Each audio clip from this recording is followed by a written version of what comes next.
Next at 6, we're taking a deep dive into one of the most divisive points of the governor's 40-point plan to improve school safety. We're zeroing in on his call for Texas lawmakers to consider passing a red flag law. It would allow judges to remove firearms from someone they consider to be potentially dangerous.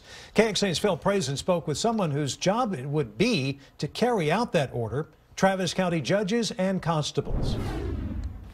All right, please be seated. We're going to go ahead and call a mental health matter here this morning. Judge Guy Herman sits on the mental health and probate court. I have heard too many times at that state hospital about somebody, had been threatening to kill somebody. Somebody, had access to guns and was things like that. He says threats on social media or to families, school employees, or officers could easily be brought to a court and, with a lawyer, notice and hearing, take someone's guns away. Unless they can make a showing to the court that whatever caused the problem early on no longer exists. I think it's a good thing. Constable Carlos Lopez says the red flag idea is similar to protective orders for domestic violence. The judge's order could take someone's weapons and block him from buying new ones at gun stores. But that person could still fight it in court. But they do have a right and they do have a process involved.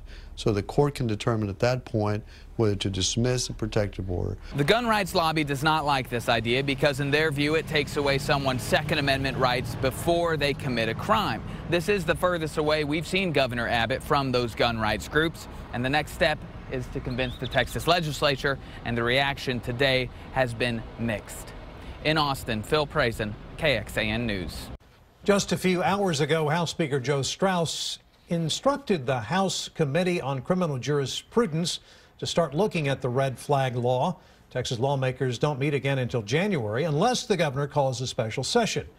It's also important to point out it's already against federal law for someone to have a gun who's committed to an institution or under a guardianship to have a gun. But Judge Herman says it needs to be state law because the federal government rarely enforces it. The governor also wants to add more school marshals on campuses and allow police officers to use schools for their breaks and as a place to write reports.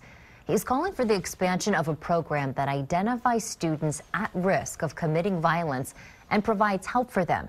And he wants to increase awareness of a state system that allows people to report people who may be a threat and suspicious activity.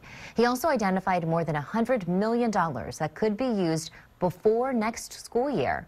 We've got a link to all 40 of the governor's recommendations in his 43-page report at KXAN.com.